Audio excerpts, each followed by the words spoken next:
C'est génial, j'adore, je prends énormément de plaisir et je suis avec une équipe de passionnés avec Jean et Inès, donc c'est toujours un bonheur de se retrouver à France Télévisions, en studio ou sur le stade pour commenter ces femmes qui nous font rêver autour du ballon ovale. Mon rôle, c'est d'analyser les actions. Jean Abeyou, qui est mon binôme en tant que journaliste, il est plutôt là pour décrire ce qui se passe à l'écran. Et moi, en tant qu'ancienne joueuse de rugby, je vais apporter une analyse plutôt stratégique sur le jeu pour rendre une compréhension plus précise pour les téléspectateurs. Dans la semaine, on s'appelle déjà pour analyser la compo, analyser le contexte du match. Après, chacun de notre côté, on fait des fiches.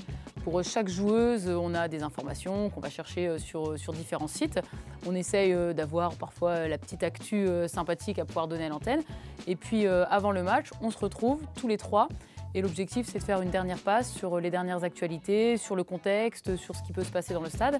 Donc on a différents petits moments de briefing pour se rassurer et pour être accord quand on se retrouve à l'antenne. L'édition 2023 du tournoi féminin, elle va être très intéressante à suivre parce qu'on va avoir quand même une belle revue d'effectifs sur les différentes nations.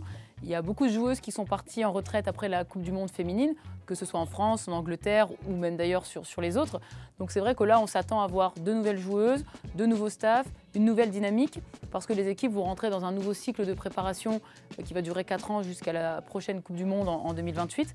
Donc là, moi j'espère avoir quand même de nouvelles surprises et des bonnes surprises.